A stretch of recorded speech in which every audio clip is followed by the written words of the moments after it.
session. There we go. Now it's recording. And here we are. So people start hopefully joining us soon. I mean, I don't know, guys. It's a really nice day out there right now. Yeah, it's gorgeous out here. You know, nice and sunny still. It is. So, you know, outdoor sunny versus being inside webinar. Right.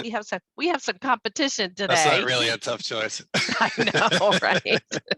I did actually, Andy knows this too, Joe. On occasion, I will do webinars or certainly take meetings out on my front porch. You know, I have a big old house that has a big front porch covered. I actually have a picnic table out there.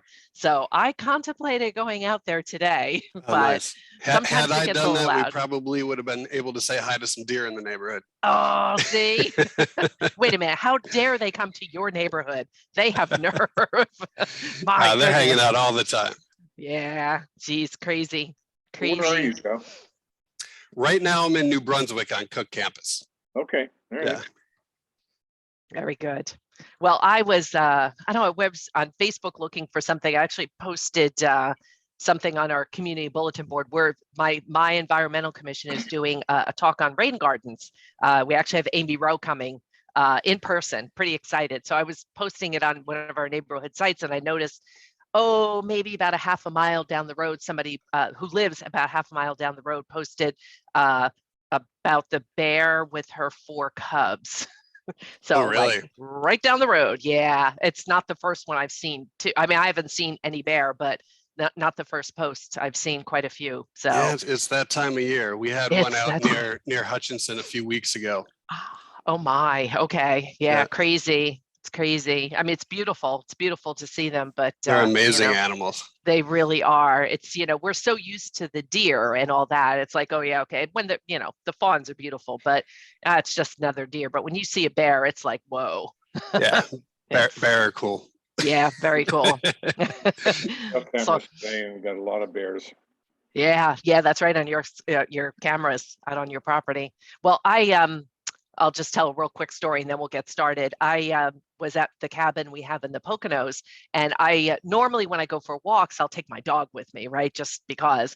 Well, I was walking back from the boat launch and I didn't have the dog with me. I was just going to quick walk back to the cabin, and wouldn't you know, I could look up this little side road and there's a mom with 3 cubs. And I mean, I was pretty close with her, so, you know, pretty close to them. So I was like, oh my gosh, I have to run to the cabin, right? But then I'm like, wait, I have to take a picture first. So of course I got the picture, then I ran to the cabin. So just beautiful, just beautiful. They are gorgeous. Yeah. So I think we should probably get started. I want to be respectful of everybody's time and people can still join in. So why don't we get this show on the road, okay? It's 7:02. See a bear never run. Good recommendation there in the chat. Oh, okay, there you go. I know. I stopped to take the picture. Does that count? Anyhow, so welcome everybody. My name is Lori Jensen. I'm the executive director of the New Jersey Forestry Association, also nursery and landscape, but that's a whole nother gig.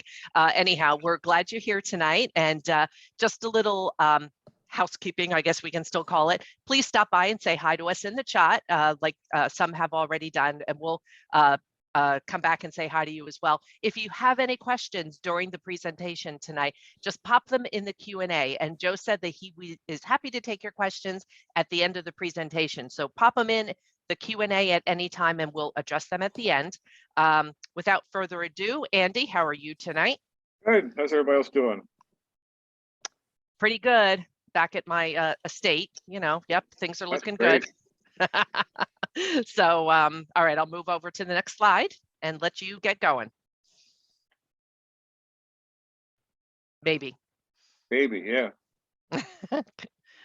You good? I just see upcoming program. Okay.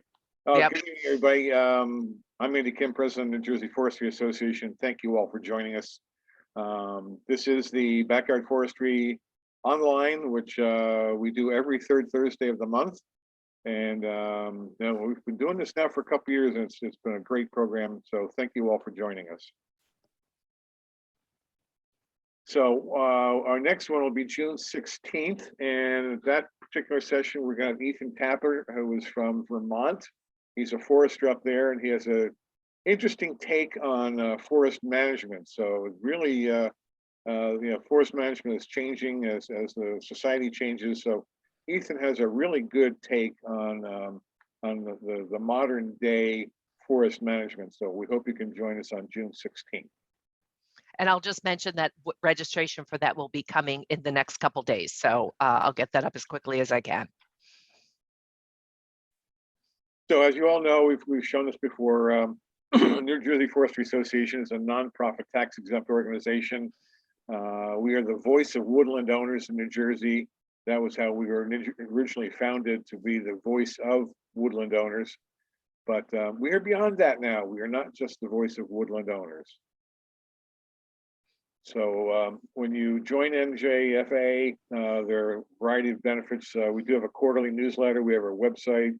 Annual meeting is interesting. We've not been able to have an in-person annual meeting in the last couple of years.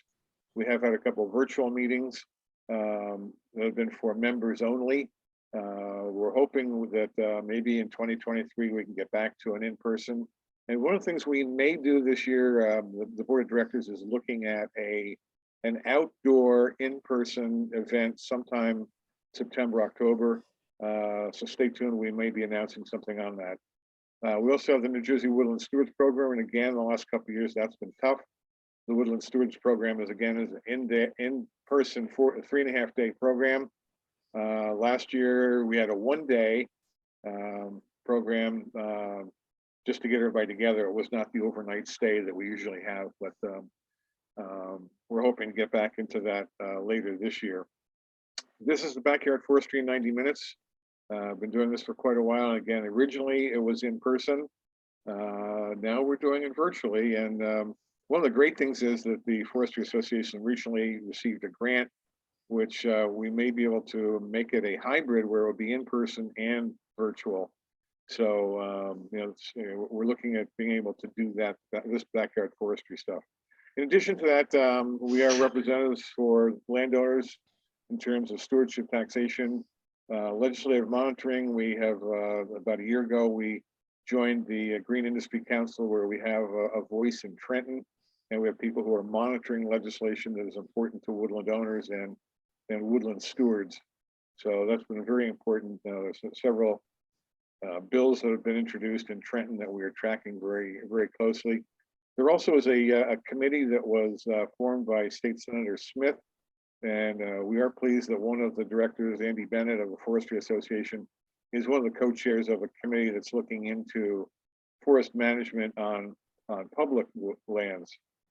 So there are a number of members of the forestry community who are involved in that. So stay tuned. There will be more information coming out on that as well.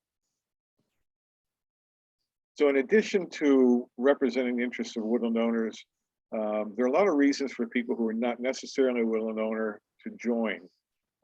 We're promoting fresh air, clean water, recreation, wildlife habitat, and key here is the forestry education.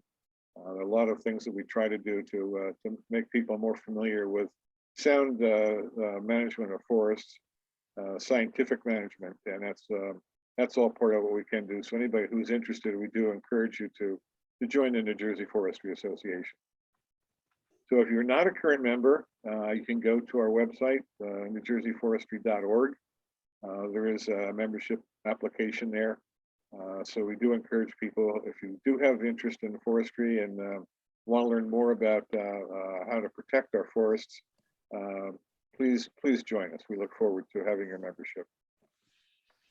Well, thank you, Andy. So moving right along, it is my pleasure actually to introduce our presenter this evening. So Joseph B. Paulin is a conservation expert with the Rutgers University, New Jersey Ag Experiment Station, Rutgers Cooperative Extension. He has over 15 years of experience in community-based management of abundant, threatened, and endangered species. He has worked on a large whale and coral reef management as a conservation and policy specialist with the National Oceanic and Atmospheric Administration's Office of the National Marine Sanctuaries. Joe has spent more than 10 years overseas living and working with communities in remote marine and forest managed areas of American Samoa, Hawaii, and Madagascar. That's super exciting. Collaborations involved community leaders, private sector, educators, academics, agency partners, non-governmental organizations, elected officials, and policymakers. Guided by local cultures and place-based knowledge, partners work to balance the needs of communities, livelihoods, and economies with natural resource conservation. Joe's research focuses on the human dimensions of conservation, science, policy, and management. His current focus is the influence of personal experience on tolerance and support for management of black bear, which we just talked about before, white-tailed deer, and Canada geese in New Jersey, United States. He also leads a community deer management program aimed at protecting forest resources, reducing agricultural damage, and addressing local needs by contributing protein to the local food bank. All fantastic things. Joe, thank you again for being here. I will stop sharing my screen so you can share yours. Yeah, thanks for the great introduction, Lori. You just actually did my first couple of slides. Okay, there you go.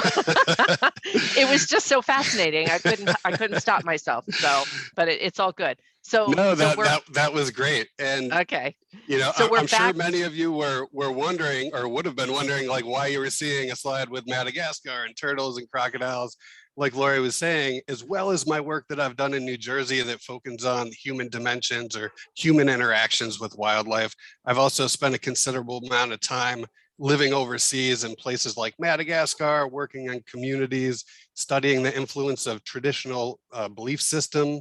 For example, here around Lake Ravilobe on the northwest part of Madagascar, working with the endangered ray or Madagascar bighead tortoise, as well as working with the community to try to reduce unwanted interactions and conflicts with crocodiles in the lake, which were also sacred. Hey, Joe, just sorry to interrupt, but we're actually seeing the presenter's view. So I'm sorry, go figure, right? So you see where it says on the upper left hand, I don't know if you can see where it says display settings on, the slide you were just on, or let's do what we did last time and just try to put it back up again. Yeah, that's what I'm doing now. Did that and work? Now it's perfect. Yep. Right, go cool. figure. So sorry to interrupt. Keep going. It was awesome. Yeah, no worries. All right. So moving on from Madagascar, I also spent in addition to working in a forested protected area in Northwest Madagascar, I also spent a considerable amount of time in the Pacific Islands. In fact, about 5 years in the Hawaiian Islands, main Hawaiian Islands, working on large whale conservation and reducing unwanted interactions with whales, as well as dealing with emerging issues like offshore energy production and offshore aquaculture.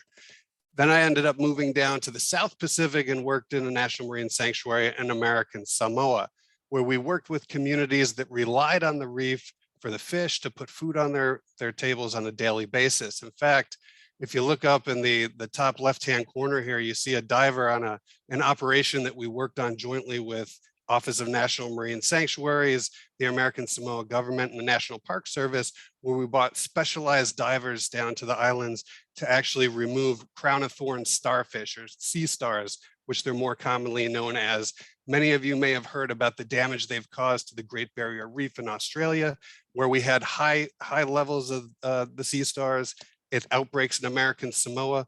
They were devastating the reefs. The fish were moving on, and these were people, some of which needed these reefs every day to get fish for their families. Now in New Jersey, as Lori was saying, most of my work focuses on the interactions with people in different abundant wildlife species. Bear, black bear, Canada geese, and white-tailed deer, which we're going to be talking about tonight. And in particular, we're going to be talking about a study that we've done recently where we interviewed farmers from around the state to kind of look at deer damage in a different way. Often with deer damage to agricultural crops, you're hearing about direct damage to the crops themselves and reduced yield. Here, we're doing stories where you hear in the words of the farmers themselves how it's impacting their farm operations and their families' livelihoods. I worked on this project with Nazia Erbab and Brian Schilling from Rutgers and Rutgers Cooperative Extension. So for those of you who are interested, the report is now published up on the New Jersey Agricultural Experiment Station webpage. So you can go up there and find the report. You can download the whole thing, the executive summary, or different sections that interest you. And I want to thank up front all the people that helped out with this project, including the many farmers that participated in the interviews and mailed back questionnaires, our colleagues at New Jersey Farm Bureau and New Jersey Division of Fish and Wildlife, as well as Rutgers University, and Stuart Green, who actually did drone surveys that we incorporated those numbers for deer estimates, documented deer estimates in the areas of the farms that we interviewed. So the purpose of the study, one of the main things we wanted to look at is what we refer to as hidden costs. Like I mentioned a moment ago, typically in research dealing with deer damage or any type of crop damage, you're looking at the reduced yields, right? And the loss of money from that. We're looking at a variety of other factors that cost the farmers money that may not be obvious. We wanted to do this to identify opportunities for enhancing deer management in the state, as well as inform the public and raise attention to these issues to managers as well as policymakers. Now, this graphic just shows you the location of the farms that we interviewed. We did interview 27 farmers from North, Central, and Southern New Jersey, 27 in total, several from each region. In this graphic here, what you're seeing on the bars, the brown bars represent the number of deer that were on the farms that actually had drone surveys done and actually had deer density estimates. If you see down towards the bottom of the screen, that highlighted red number 10 and that dotted line, that's the desirable number of deer that you would want to have in these areas. As you can see, all of these farms greatly exceeded that. Anywhere from 60 to over 200 deer per square mile were the estimates that were documented in these areas. So in setting the stage, again, when we're thinking about hidden costs, we want to think, we often see things on a daily basis that we may not even be aware is deer damage, right? Many of us, we could be hiking out in the forest. I'm sure many of you are familiar with the devastation from deer browse, opening up forest gaps, allowing invasive species that shouldn't be there to come in, taking over the forest floor and not allowing those new native tree seedlings to grow. If you're anywhere around nurseries or even Christmas tree growers, you may see, especially in the fall time, the results like we do in this photo in the center here, from bucks actually rubbing their antlers on the trees and causing a significant amount of damage. In fact, one of the Christmas tree growers that we talked to in the survey estimated about $35,000 of damage every year from bucks rubbing on the Christmas trees. And it was typically done right before Christmas when they were going to be selling the trees. We're all familiar with seeing deer in residential areas as we drive around New Jersey, and that kind of anxious feeling we get when we see deer popping up next to the side of the road. In fact, you may not be aware that there's about 25,000 deer vehicle collisions in New Jersey every year. The estimated insurance payouts for those collisions are about $100 million annually, so pretty extensive. Now, when we're talking about agricultural crops, you're probably driving by and looking at deer damage on a regular basis in the growing season and may not even realize it. Like this photo with soybeans up in the top middle, where you're actually seeing a small fenced off area where the deer couldn't get to. The soybeans there are up waist high where they should be, but often what you see, it's browsed down to about knee high. They're actually continually eating the tops of the plants off the soybeans over the course of the growing season, greatly reducing the yields over the growing season. Now, again, we talked to these farmers in addition to responding to questions about monetary damages. We were trying to estimate not only the loss in yields, but any other type of costs associated with deer and deer management for the crop year 2019. In addition to that, we also heard really interesting stories, some of which dated back to the 1950s and 1960s from the farmers, who would talk about how the number of deer increasing over time, especially as you went from the 1970s, where the state estimates were about 14 or so deer per square mile. They continually increased as you get into the 80s and 90s, now up to the point now where in many areas, deer densities are 60 deer per square mile, anywhere to over 150 or even 200. Now, a lot of what farmers were talking about is how deer are taking advantage of local neighborhoods, public open spaces like parks and golf courses that aren't managed, where the deer will actually be hanging out there often during the day and then come into the fields and eat the crops at night, causing significant damage. Now, again, we talked about previous studies. Some of the one that Rutgers have done in the late 90s and early 2000s, we're looking at that cost of direct damage to the crops themselves. You see one of the quotes here that many people have been talking about since they've read the study. Now, this one farmer kind of put it in very simple terms. The deer are taking about 25% of every paycheck. I think that's something that we can all relate to and grasp. Now, what we're doing is looking at those hidden costs. So it's things like crop abandonment, right? You're not able to grow the crop that you'd like to grow where you could make more money. Field abandonment, where the pressure from the deer has gotten so bad that they just entirely stop growing in the area. Replanting, something that you often see early in the growing season, particularly with soybeans. When it's planted, deer will come through and eat them down. They have to get replanted sometimes 3 or 4 times.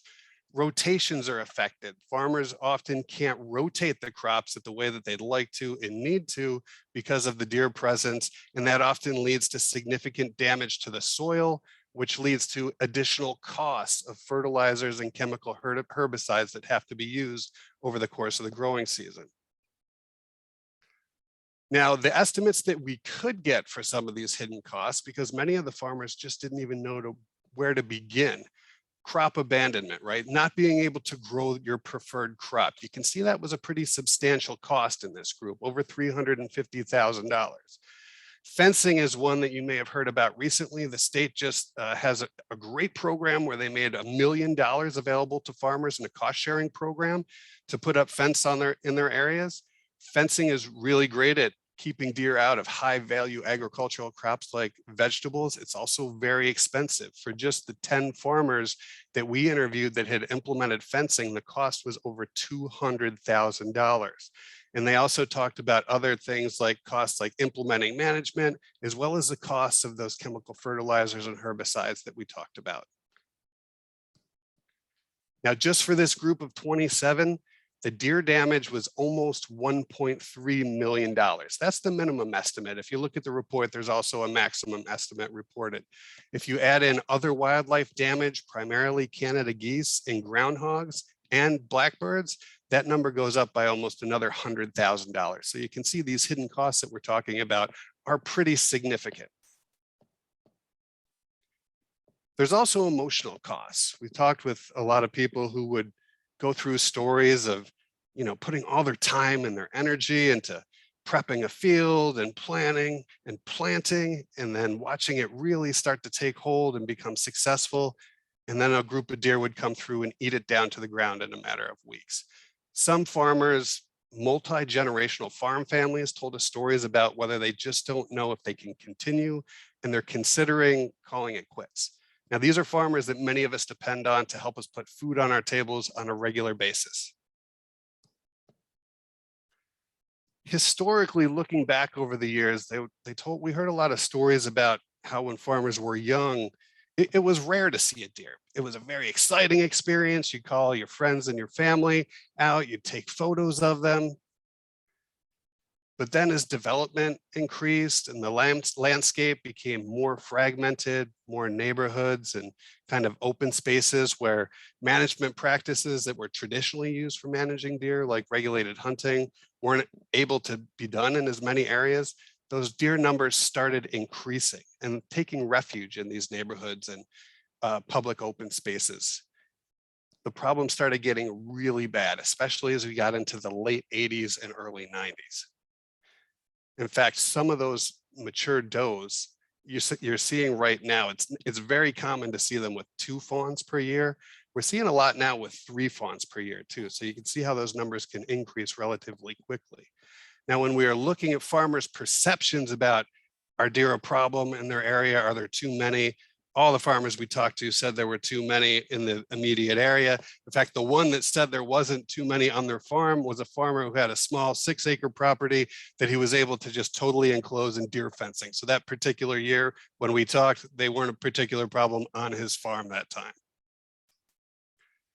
Now we're looking here, about 96% of all the farmers we talked to thought that deer losses, crop damage from deer was unacceptable. The vast majority of them were doing something management-wise to try to reduce those losses. In fact, when we talked to them in 2020, they were actually increasing their efforts because the problem had become so bad. Now here, the graph we're looking at is just a 10-year period from 2010 to 2019, where those red bars are representing the percentage of farmers that thought crop losses in those particular years were unacceptable. So you can see for all of the years, it's either close to or above 70% of the farmers thought crop losses from deer were a problem. Another thing that we talked about, we're talking about increasing development in refuge areas, especially in residential areas. Almost all of the farms were within 1 mile of one of these types of areas where deer management wasn't taking place. In particular, hunting wasn't allowed as a deer management technique. Now, another thing we found out in talking with the farmers is that the vast majority of them rented land, right? So they farmed their own acreage as well as rented from another property owner. Now, what's going on with this rented land? In fact, 3/4 of the land that was being farmed, or the farmers that participated in the survey, hunting wasn't allowed here. So this is what you're seeing on the brown bars. The brown bars are the actual farms where hunting was not allowed by the person who was leasing the land to the farmer to grow crops, right? Pretty significant numbers. Now, farmer depredation permits, farmers can apply for a special permit to remove deer that are causing crop damage. This is typically done outside of regulated hunting seasons.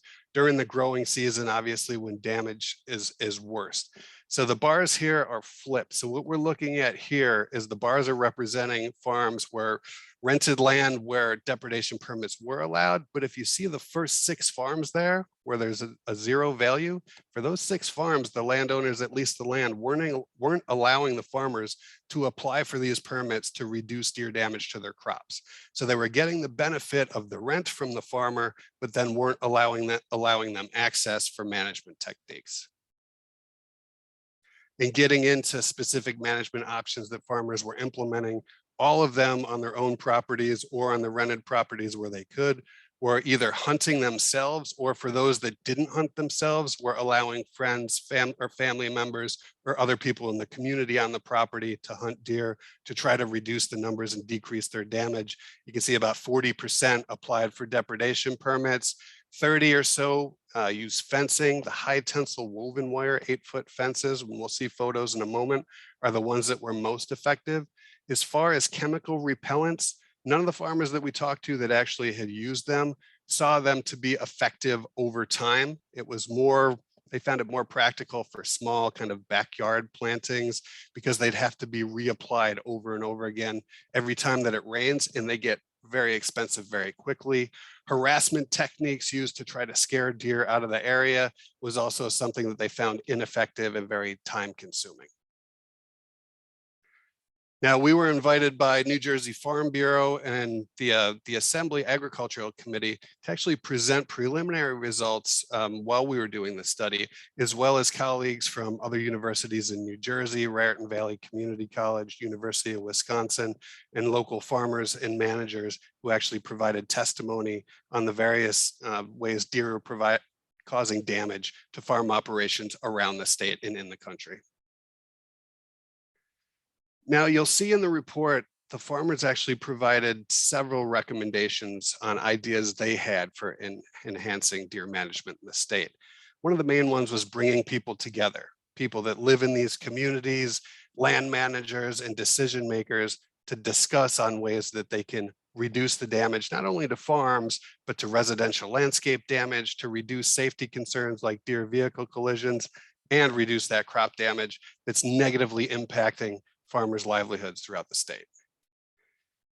Now, one of the benefits of programs that are removing deer is the meat can be donated to local food banks to help those in need in the community. In fact, Hunters Helping the Hungry is an organization that since the late 1990s in New Jersey has been able to donate over 2 million servings of protein to help those in need in local communities throughout the state. Now, again, we're talking about these refuge areas. Throughout the state, it's very common to see a mix of forested and agricultural areas with neighborhoods mixed in, maybe public parks and golf courses and corporate landscapes. These are the areas where traditional hunting is typically not used. Farmers were encouraging communities to apply for a special permit through the New Jersey Division of Fish and Wildlife, a community-based deer management permit, which actually would enable the community to implement management techniques to remove deer outside of regulated hunting seasons and in areas where hunting was not allowed or not practical. Private and lease land we talked about, right? Allowing access to farmers that are leasing these croplands to implement deer management techniques that can help reduce damage, or at the very least, having the landowners themselves develop wildlife management plans, not only for deer, but for other species that are causing damage. Education and outreach, educating community members throughout the state, managers, and our policy decision makers on the extensive damage that's going on and how this is really impacting families. And then deer fencing. We talked about that great program through the state now where they just made $1 million available as a cost sharing program to farmers. Deer fencing can be very expensive. This high tensile woven wire fence that we're looking at here, 8 foot high, that's going to be the most effective type of fence you can get in most areas, but it's also very expensive, sometimes $10 or more per linear foot. So you can see if you have a significant amount of land, that cost is going to go up really quickly. And again, creating doe-focused hunting opportunities. And we say doe-focused because we want to remove more female deer from the population because they're the ones that are going to be having the fawns every year and increasing that population more quickly.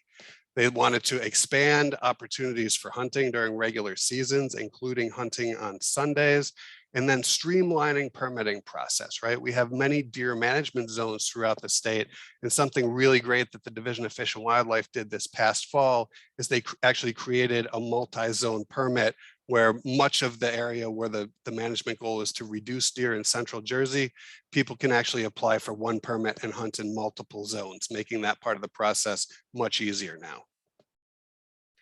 Depredation permits, the way that the depredation permit legislation is actually written, it's specific to shotgun. Now, farmers can apply for a special exception to use crossbow, but they encourage policymakers to actually have this written into the legislation to make it readily available to all farmers throughout the state. This is particularly important to farmers that actually grow crops near residential housing where using a shotgun may not be practical. And again, the main objective that we're talking about here is trying to find a balance, right? Nobody wants to see all the deer go away. We want to ensure that there's a healthy deer population. But at the same time, we have to use coordinated management to balance having a healthy deer population with reducing negative impacts to landscapes, to our forests, to farmers' livelihoods, and at the same time, helping to reduce those safety concerns like deer vehicle collisions. Now, all of these recommendations are available in the report. I encourage you to go to the New Jersey Agricultural Experiment Station webpage and take a look at them. They're in much more detail that we're discussing here today. And I wanted to end this section of the talk before I actually get into a deer management program, just showing some photos at one field that we actually monitored this past growing season. Now, this is a field that's out in Somerset County. It's a 50-acre field. There's a couple areas where we actually put up some small plastic fencing around the corn, to try to keep the deer out. They could jump right in if they wanted to, but there's enough of an area where they were likely going to eat the corn elsewhere, and they did.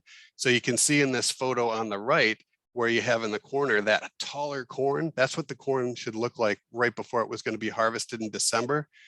It was browsed down to below waist level. This enabled more sunlight to get to the ground, which promoted the growth of weeds, which took over about half the field. This is what most of that field looked like by the end of the growing season. If you look very closely, you can see some corn left over, but half of that field was completely taken over by weeds, and it was a very significant loss to the farmer. And this is also something that impacts all of us. The corn from that corn field, that's used to feed livestock for meat that we may buy in the grocery store.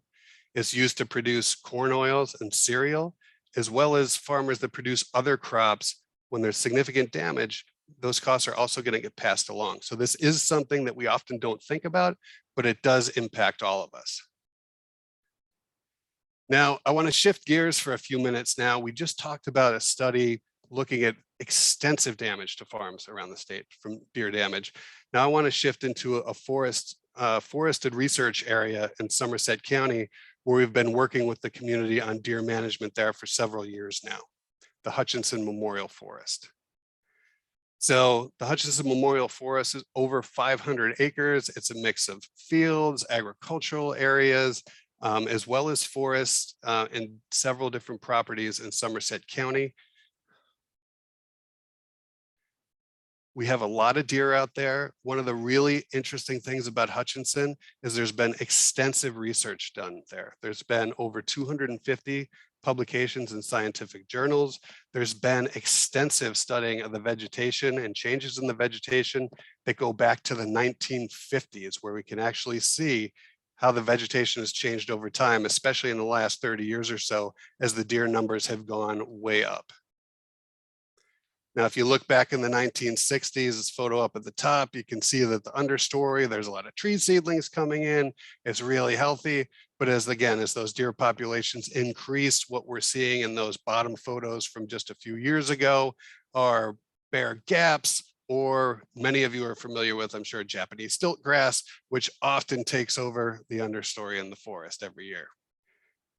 Now you actually see here some research plots that have been studying invasive species in the area for about 20 years now. This is the same plot on your left. It's before hand weeding invasive species. On the right-hand side, most of what's green there are the natives that are actually left after the invasives have been removed. There's also a lot of deer vehicle collisions in the area, and it was a main objective of the township to try to reduce those deer vehicle collisions. You see here HMF circled with the black circle. These red areas is where there's been a lot of deer vehicle collisions over the last several years. And again, many of us see this all over New Jersey as we're driving through residential neighborhoods. In fact, I've even talked to people who think that folks intentionally landscape their plants to look like this now, but deer often eating anything from chest height down to the ground. And again, another photo of weed competition in a cornfield. The photo on the right, you can see that corn after the plants have been eaten down to about waist high, versus the left-hand side where the corn is overhead and healthy. The deer haven't really gotten to it yet. That shades out those weeds, and the corn is much healthier and the weeds are a lot smaller. Now at HMF, back in 2015, a deer fence was put in around 80 acres, including 65 acres of old growth Mettler's Woods. This fence is 8-foot high woven wire with an additional 2 strands of single wires over the top. So deer can in some cases jump over it, but it's much more difficult for them to get into the area. Now, as you can imagine, having a deer fence around in a mature forest, this is something that we have as a management challenge every year, where trees will fall on the fence. We have to remove those trees, and it can be very costly and very time intensive repairing the damage. Now, back in the fall of 2019, we started a community-led deer management program where we actually implemented a controlled bow hunting program.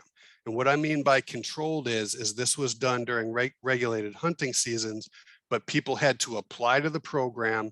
It was specific for people in the immediate community or affiliated with the university. They went through a background check. They also had to go through a weapons proficiency test to make sure they were proficient with their bows. This was at a longstanding invitation of Franklin Township to join their existing deer management program. You can see here one of the tests that was going on before that first season actually started. Now, before we did any bow hunting, we started doing drone surveys. We wanted to get an idea, a better idea of what the actual numbers were in the area, so we could track that over time as we implemented this program, added the bow hunting to the non-lethal technique of using fencing. Results for the first year are already available up on the Ag Experiment Station website. In fact, we're finishing up a report right now that's going to be published up on the website later this summer, showing the results of the past 2 years surveys.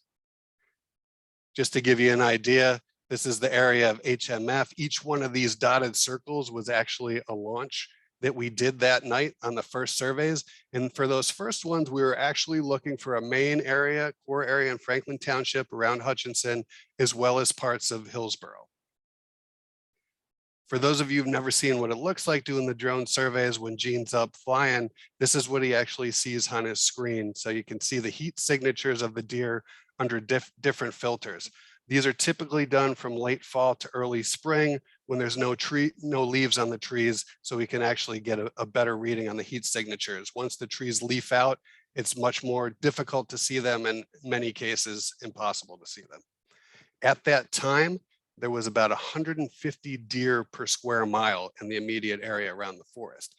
Now, again, to put that in perspective with the numbers we talked about earlier, that's almost 15 times what we would want to see in this area. So there's another graphic showing the area, these circles with the numbers in them. These are groups of deer that we saw that night during those first surveys. Again, almost 150 per square mile. This is what we just saw in our spring surveys this year. So now the numbers are down to just under 70 per square mile. Now that's not just from the hunting program itself, it's also from the presence of people out there on the property throughout the year and other factors, but the bow hunting program has also had a significant contribution to those numbers going down dramatically. And we've been seeing those numbers steadily decreasing since the program began in the fall of 2019. Now, again, a great part of this program, as well as reducing one of the main threats to the forest, the deer browsing, which is also helping the invasion of invasive species to move in and outcompete the native plants. Over 2,000 pounds of venison have been donated to the Franklin Food Bank. That's enough for about 8,000 meals. We've also recently, in addition to the fencing that's been out there since 2015, got a depredation permit approved for the agricultural lands this last year. And again, we're trying to find a better balance, right? It's not, we don't want all the deer gone. There's just way too many of them, as in many areas of the state, and we need fewer, right? So that we can get a lot of these invasive species out and then have the natives take back off again. And to that end, you see here the results of a volunteer project that's going on right now. Sam Gigliotti, who's kneeling down there in the lower left-hand corner in the blue jeans, has actually had a volunteer day where she's had people going out and reforesting research plots that she's going to be studying for her PhD research over the course of the next few years. So these forest gaps where you see trees fall down and opening up the gaps, a lot of times the deer will come in, eat the native species. It's taken over by the invasives that we're talking about. Now they're replanting it with a lot of different oaks and maples, and they're going to be studying how that reforestation project, how successful it is over the next few years out in the forest. And with that, I would be happy to take any questions anyone has. Joe, thank you so much. This was amazing. Thank you. My pleasure. Wow. So we do have some questions. So I'll address them in a minute. Hold on a second. I just got in, my headset died. So hold on. I want to make sure it's turned off. Okay. And I'll actually do the video there too. Okay. And I'm also happy to say that Kieran has joined us tonight. So he's going to help with some of the questions. And so anybody that has a question, feel free to put it in the Q&A right now. So we've been tracking that deer fencing bill that you mentioned. The only thing is that it's very agriculturally based. As a matter of fact, I don't see anything in there that would allow for the grant money to be used by somebody that has woodlands. Right. It was my understanding that it's specific to farmers producing agricultural crops to try to reduce the damage to agricultural crops. So these programs have been done over the course of the last 20 years periodically. They've always been very helpful, and this is something that's, you know, really great. Initially, it was $500,000 that was available through a cost share where farmers could get up to a $20,000 match. That was actually increased to $1 million, which is pretty awesome. Yeah, that is pretty awesome. We, of course, wish that it would include woodlands, you know, all the trees of the benefit, all the benefits of trees and all, but we'll take what we can Yeah, get. that So, would be great too. yeah, Absolutely. maybe you can like advocate for that the next time. Okay. I will pass that along to the forestry folks. Okay, there you go. And just one other comment I have, and then I'll get to some of the questions Sure. in the Q&A, is I noticed on that Zoom call that you had where you were talking to people, I saw Farm Bureau was Yep. there, but also saw quite a few legislators back there, Assemblyman Hotelling, who was our Ag Assembly Chair, Assemblywoman Swain. So that's great that they're hearing that message. So they need to hear that for sure. Yeah, it was a great opportunity that Farm Bureau helped put together. They got, scientists and managers together with, the policymakers and the farmers who could actually speak firsthand to the damage they were experiencing. Yeah, that's fantastic. Okay, so first, there's more of a statement than a question. This is Sure. from Christine. So a lot of townships have ordinances where there is, quote, no discharge of firearms within X amount of feet of residential areas. The deer are smart and hang around the houses during the day, just like you showed on your slides, and then go into the farmers' fields at night. And that is why the deer population is exploding. So Right. there's got to be a way to diminish the deer population to help the farmers out. So Christine, we're with you. Yeah, and that's the type of situation where the township could apply for one of those Division of Fish and Wildlife community-based deer management permits, and they could change that no discharge regulation, at least to make it suitable for, whatever management options they were going to implement. In some cases, that's been the use over the years of bolt guns. So they would actually do net trapping of the deer and use a bolt gun, which is used for, used to be used for animals that were going to be killed for human consumption that we'd get in the grocery store. So that was one of the ways that it was done. But yeah, they can actually change those ordinances if need, but can absolutely apply to the state for a permit for one of those community-based programs.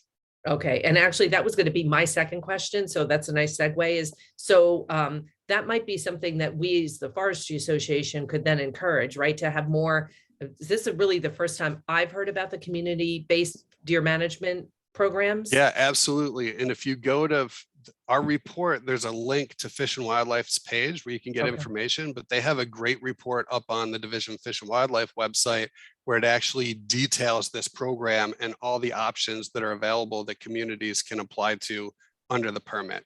But it's typically airports would apply for it or municipalities have to apply for it. Okay. Okay, good to know. Yeah. Thank you. Okay. So then Clark had a question about the carrying capacity. So is the goal of getting down to 10 deer per square mile and overshoot to allow the forest to recover? He has property in Pennsylvania, and he's always heard that 20 to 25 was the carrying capacity, but the goal was to get it down to 15 or 20 for a brief period of time. That way it allows the forest in this case to regenerate. Any thoughts on that? Well, you see numbers, varying estimates in the scientific literature, right? Most often it's usually 10 to 15. So if you have areas where you're experiencing significant amount of damage to forests or to agricultural crops or any type of damage to landscaping, that 10 to 15 number is really ideally what you wanted to get to. It's going to be extremely hard to do that, right? As far as carrying capacity, there's a difference between carrying capacity, biological carrying capacity, right? What the natural resources in the area can support, and what would be the social carrying capacity, right? Which is more what we're talking about. Because if you're trying to manage for damage and decrease damage, that social carrying capacity or the amount of deer that people will accept is typically going to be far lower than what the biological carrying capacity would be. But that's a really good question. Yeah. Okay. A little bit about the market hunting. And I know hunters helping the hungry, I think, is that so it? there's no market hunting, right? So that's a very specific term. It was actually in the turn of the 20th century. A lot of people probably don't know this, but market hunting for selling venison drove deer numbers in the Northeast to near local extirpation. In fact, white-tailed deer were reintroduced, and it's been arguably one of the most reintroduction stories in history, right?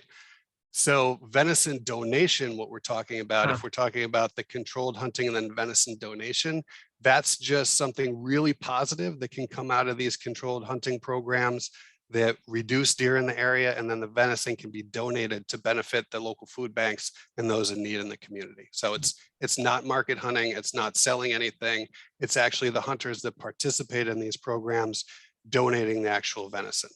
Got it. Yeah. And there's no talk of continuing or thinking about the market hunting concept, because that's what he was saying. It's like, why not allow controlled market hunting again? It's definitely been talked about. Researchers have talked about it over the idea of it over the course of the last 20 years. But in New Jersey, that hasn't been thought so far is something that's going to be practical for New Jersey. Okay. Okay. So Joanne wants to know, are there any diseases killing deer now? Yeah, this past year it was epizootic hemorrhagic disease. So this is something that we actually heard about from the farmers we interviewed that would periodically happen where the disease comes through. It's actually from a midge that's in mud. The deer get exposed to it usually at the end of the summer, early fall, like during the drier times of year where they're congregating around wet areas. The midge will bite them, they get infected, and most of the deer that get infected die from it. So there was some instances of that around the state this past year that deer numbers dropped. Typically from the farmers that we talked to and the examples that they were aware of, the numbers will bounce back usually in just a couple of years, 2 or 3 years, they'd go right back up again. In other areas, not in New Jersey, but in other areas, there's been chronic wasting disease, which is similar to mad cow disease. It's a spongiform disease that attacks the brain. That can kill deer as well, but we haven't had any instances of it in New Jersey, and Fish and Wildlife has been monitoring that and testing deer for at least 20 years now. But they do have extensive protocols in place that if it were ever found, on how they would address that. Okay, yeah, and see, isn't chronic wasting disease, isn't it as close as Pennsylvania? Western Pennsylvania, I think, right? Okay. Yep, it has been in Pennsylvania. Yeah, but that's not the way you want to reduce the population, because that is not a pleasant experience for the yeah, exactly. I mean, disease is, something that we see in, all forms, and we see it in wildlife just like we, see it in people. And the one that hit this past year, in fact, Burlington County got hit pretty hard by it, was the epizootic hemorrhagic disease. But I would expect that based on what we've seen in the past, those numbers down there will go up again within the next couple of years. And they're still really high. They're just lower than they were. Right. Got it.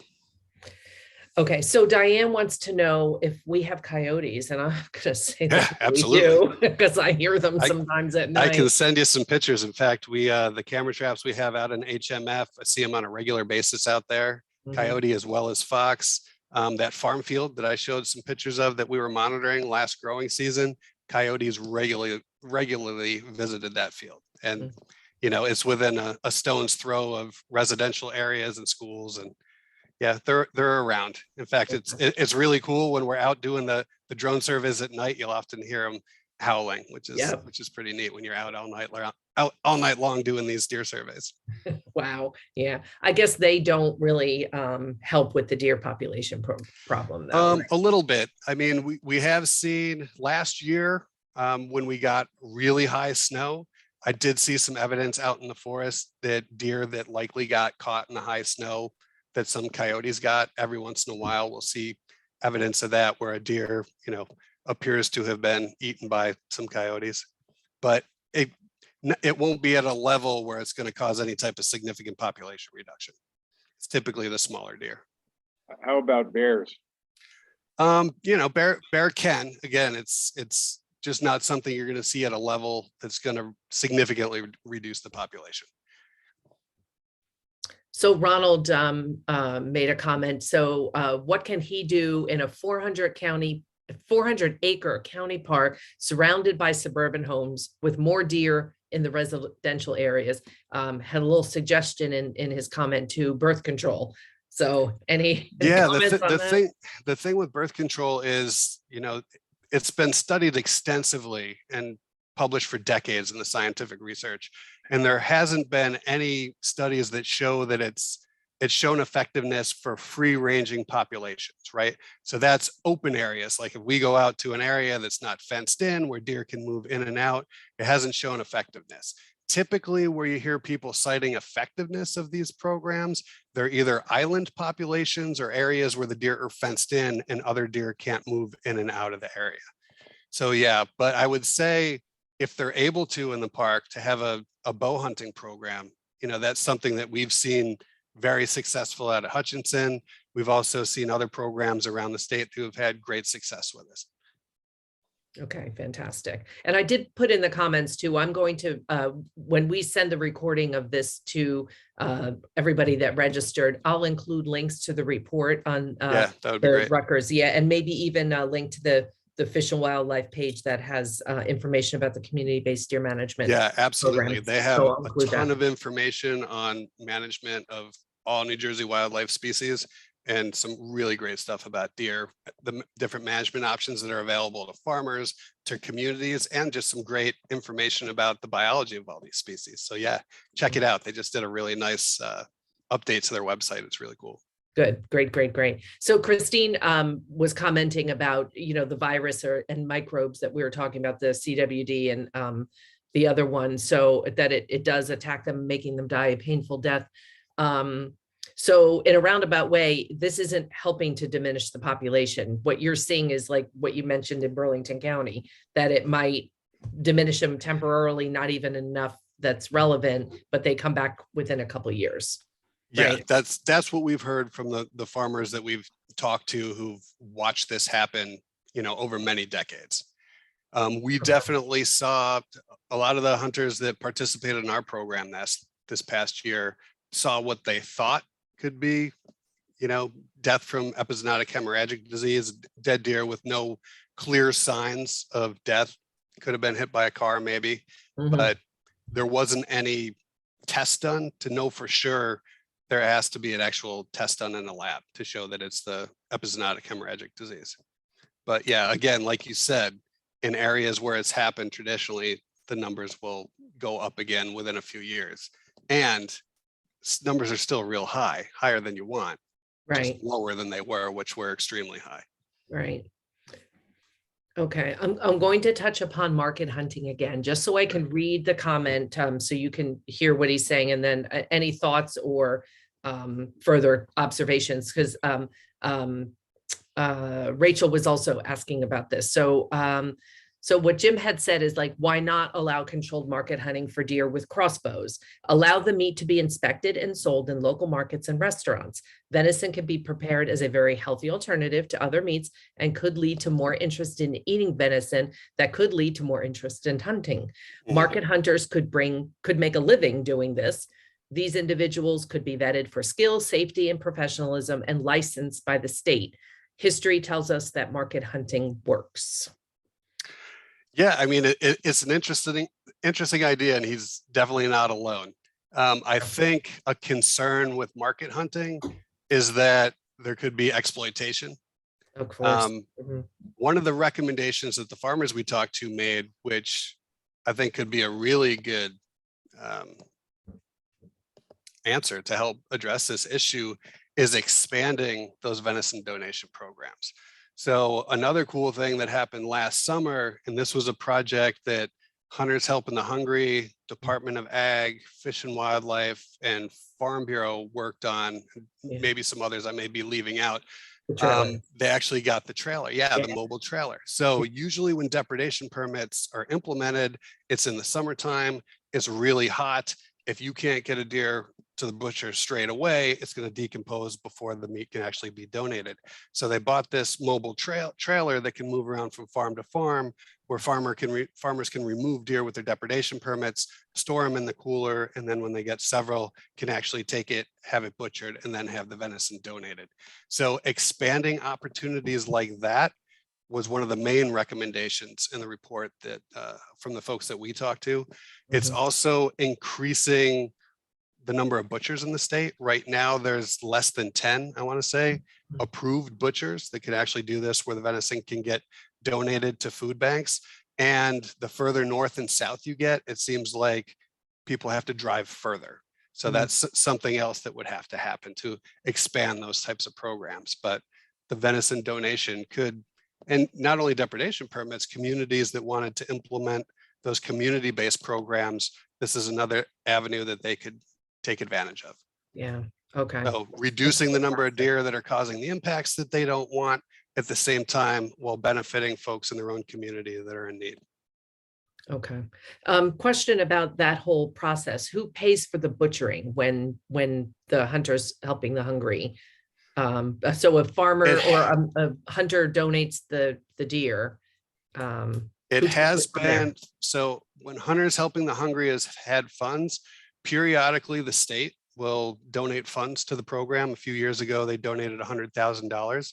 So in years where that happens, where there's funding for Hunters Helping the Hungry, or whoever is donating the deer would take it to a participating butcher, tell them it's for Hunters Helping the Hungry. They just get a receipt. The butcher butchers the deer, and then it goes to the food bank with Okay. no cost to the person who's actually donating it. And a lot of times there'll be a minimum weight, like around 50 pounds, I want to say. Okay. Yeah. Okay. Great. I think this might be the final question, although if anybody else has any questions, feel free to put it in the Q&A at the moment, but we're going to jump over to fencing. So Andy Bennett, who is actually a forester, says that he doesn't see deer enclosure fencing as a realistic option to manage deer at scale for many reasons. Obviously cost, access, soil limitations. Well, obviously we saw the damage from the fallen trees in that photo. Right. So hunting also seems to have its limits with a reduced number of hunters, which maybe the donation program would help. But he also was asking about the birth control thing, but I think you pretty much addressed that. So yeah, so you know, the reproductive controls aren't a viable option right now. So whenever we're talking about wildlife management, right? And regardless of the species, if it's an abundant species or a species causing damage, you want to think about what are your management objectives, right? People ask all the time, oh, how should I manage the deer? It's like, well, what are your specific objectives for the area, right? It may differ from a forested area to an agricultural area to a backyard area. So it's determining what your objectives are, then determining what's legally available to address that issue. It's pretty much always going to be a combination of non-lethal methods as well as lethal methods that you can take advantage of. And then deciding might be costs, right? There might be other factors that go into consideration, but that's kind of how you work your way to a management program. Now, is fencing on a large scale everywhere throughout the state an option? No, for the very reasons that they mentioned. It's going to be cost prohibitive. It's very labor intensive. If you're talking forested areas, you're going to have trees falling on it constantly. But in smaller kind of specific areas, it could be part of an integrated plan that involves some fencing, that involves maybe a bow hunting program or other options that are available. Fencing, you know, where we've seen it utilized most is definitely on high value agricultural crops, like things like vegetables. that makes sense.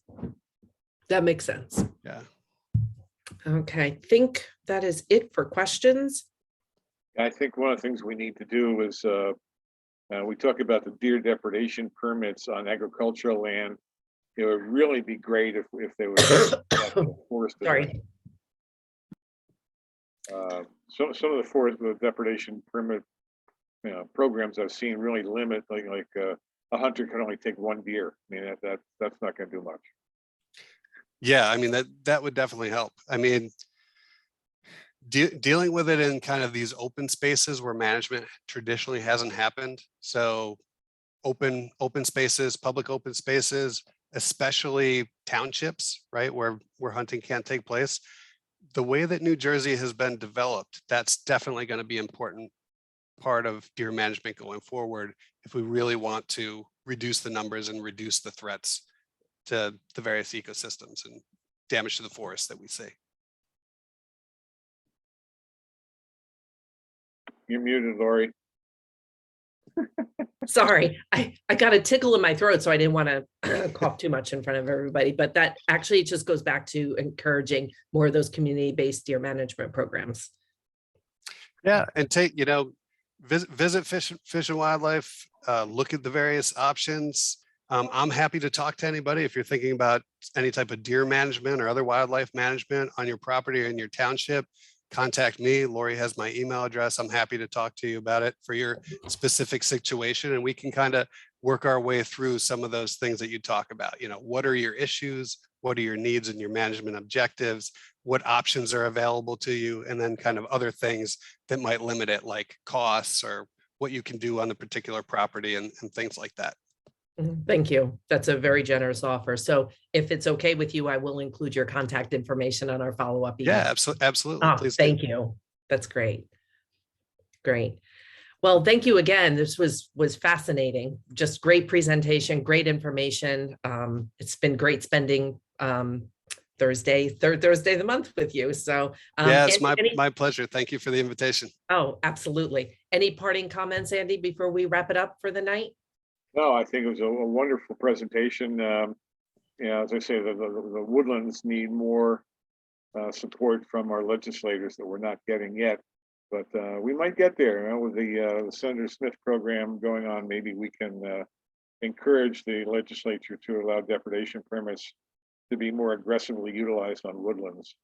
So I'd love to see that. You know, just walking through the woods and seeing the destruction that they're doing to woods. You know, that's something that they really need to consider, as well as the agricultural lands. But Joe, thank you very much. This was really a wonderful presentation. Yeah, Andy, you're welcome. It's great being here. Thanks again for the invitation.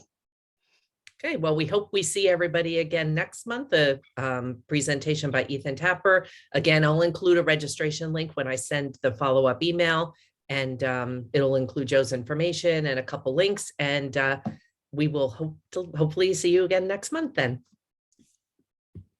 Take care, everybody. All right. Have a good night, y'all. All right. Thanks again. Bye-bye.